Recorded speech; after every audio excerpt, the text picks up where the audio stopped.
What's going on, YouTubers? It's the Natural Born Driller, and welcome everyone to WWE 205 Live Review, the show from February 5th, 2019. They're at Seattle, Washington, and your commentators, as usual, Vic Joseph, Nigel McGuinness, and Aiden English. So we start off the show with Mike Kanellis being accompanied by Maria Kanellis, and Maria Kanellis once again ends up being on commentary for the match when Mike Kanellis goes up against D. Brian Kendrick in the match. I thought was pretty solid. And again on commentary, Aiden English is once again running down on Mike Kanellis of not winning matches and the reason why he's not getting these opportunities because he's not winning these matches and all that. And again, it's really annoying me at this point, folks. Where WWE is doing this to Mike Kanellis because he's very talented as a wrestler. And the way they're booking him right now, and the way they're presenting him right now, is like he's not going to be anything in WWE, especially where it pertains to be on 205 Live. So in the match with D. Brian Kendrick and Mike Kanellis once again loses. He loses again. 2 straight weeks in a row, he loses a match. At this point, it's getting fucking ridiculous because Mike Kanellis is way too talented to be losing like this. And they had no plans for him to win any matches. Because the whole thing about getting these opportunities, you have to win matches to get these opportunities. And and I remember when Road Dogg Jesse James kept saying wins and losses don't matter. Well, apparently according to Aiden English, you have to win matches to get these opportunities. So who's right or who's wrong in this situation, Road Dogg? Wins and losses don't fucking matter. It's one of the most bullshit things I've ever heard from Road Dogg ever saying that. I thought I was gonna sneeze, but yeah, Mike Kanellis, keeps on losing, and at this point, I still think, if Mike Kanellis is not gonna win any matches in WWE, the only time he won a match in WWE on TV, basically, I don't know if he won on house shows, but the last time he's ever won a match on TV was against Sami Zayn. Other than that, what else has he won on TV? Mike Kanellis hasn't won anything in WWE. Besides Sami Zayn.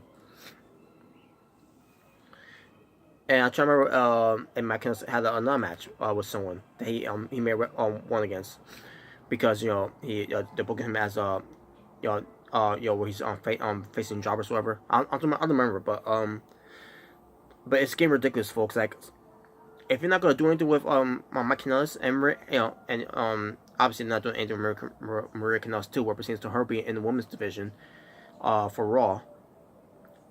Why keep him there? They released Kenta, but they can't release Mike Kanellis and Mike and Maria Kanellis. Same thing with the Revival. People ask for the release from WWE, and WWE doesn't give it to them. But when Kenta asked for his release, they give it to him because clearly they had no plans for Kenta in WWE.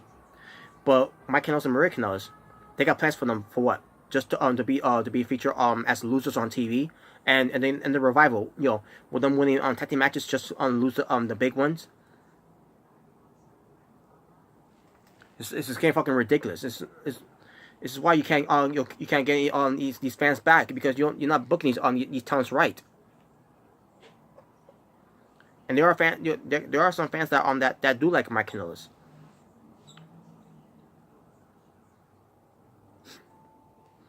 The problem is they're not giving that chance to shine. And the one thing they're not giving him a chance to shine is him not winning matches.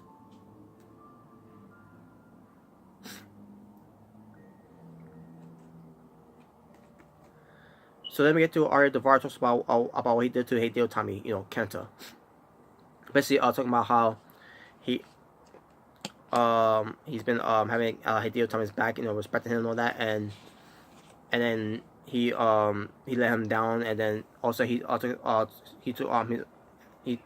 upon him by taking him out, and also he says now he doesn't respect him anymore, and basically I thought it was a good promo the way he cut it too. By the way, he was intense. He basically cut a promo like he wasted his valuable time to team up with Hideo Itami and to manage him and to support him, and then it got nowhere. and he did what he did. I thought it was a very good promo the way that Ari Daivari did. So like saying myself, finally saying that Ari Daivari, it's finding something in him, that's working for him in WWE.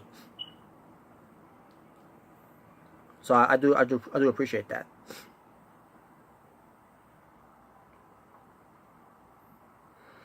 Then we get to Leo Rush talking about his matches.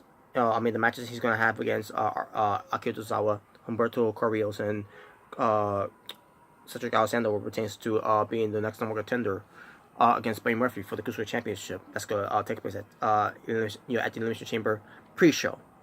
They didn't actually say that, but that's I think we all know where that match is gonna end up being, basically. So. Then the Brian Kendrick talks, was doing no talking for Akira Tozawa. Akira Tozawa did some talking too, but he was also being funny in there as well, and serious, and then ends up being funny again. Which I thought was pretty funny the way it was done. Humberto Carrillo talks about the match he's gonna have, which is I'll get to it when I get to it, and he talks a little bit in Spanish about it, and then we get to Alexander talk about how he's won the tournament to be the Cruiserweight champion, and he wants to be the champion again, and the only way to do it is to win this match. And I'll get to that match when I get to it. That was a promo from all four men that's going to wrestle each other to face who's going to be next in line to face Buddy Murphy for the Cruiserweight Championship at Elimination Chamber pre-show. Then we get to Drake Madrick, who's with Drew Gulak and gentleman Jack Gallagher. Basically, Drew Gulak suggested that he and Jack Gallagher should be at ringside for Humberto Carrillo to guide him to and then Drake Madrick's like, no one's going to be out there. It's just going to be those four in that match, and no one to be involved, and that was basically it for that. Also, we get Norman Dar showing up in the office of Drake Madrick, and basically says he wants Tony Nese in the match.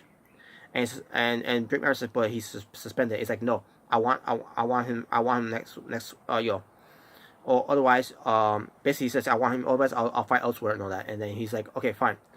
He'll be back, next week, and it's gonna be Tony Nese versus Norman Dar in a no disqualification match. And there you go. And I'm assuming that's probably gonna be the main event, obviously, since it's gonna be a no disqualification match. So. Look forward to that match though to see how that turns out. In my opinion, it should have been a street fight. That's my opinion. Not a no DQ match. It should have been a street fight, in my opinion. But whatever. All right, main event time. Leo Rush versus Akira Tozawa versus Humberto Carrillo versus Cedric Alexander in a fatal four-way elimination match. Where the winner of this match gets to go to the Elimination Chamber pre-show to face the Cruiserweight champion Buddy Murphy. That's what I meant to say. So the match itself, I thought it was pretty decent. Leo Rush, who got eliminated by Cedric Alexander with the lumbar check. Humberto Carrillo gets eliminated by Akira Tozawa with the avalanche senton splash, and then finally, Akira Tozawa beats Cedric Alexander to with the avalanche senton splash, and gets the 3 count and the win to be the new number contender to face Buddy Murphy for the WWE Cruiserweight Championship at the Elimination Chamber pre-show. Match itself, like I said, I thought it was pretty decent. Leo Rush did a very good job. Cedric Alexander, he's always been impressive. Always been a very good worker. And then you got Humberto Carrillo, who's also pretty decent in the match too. And then Akira Tozawa, who's also decent in the match too. So they're going with Akira Tozawa to go up against Buddy Murphy. Also, we can see Buddy Murphy on the Titantron. He congratulates Akira Tozawa, and he will see him at Elimination Chamber. So, well, actually, in the pre-show of Elimination Chamber, but and there you go.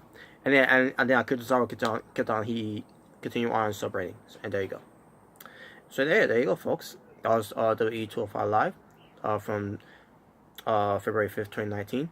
The total amount of wrestling was 2 matches, and my overall rating for the show, I'm gonna go 6 out of 10. So that being said, thank you all for watching. It's the Natural Born Driller, saying peace on the streets.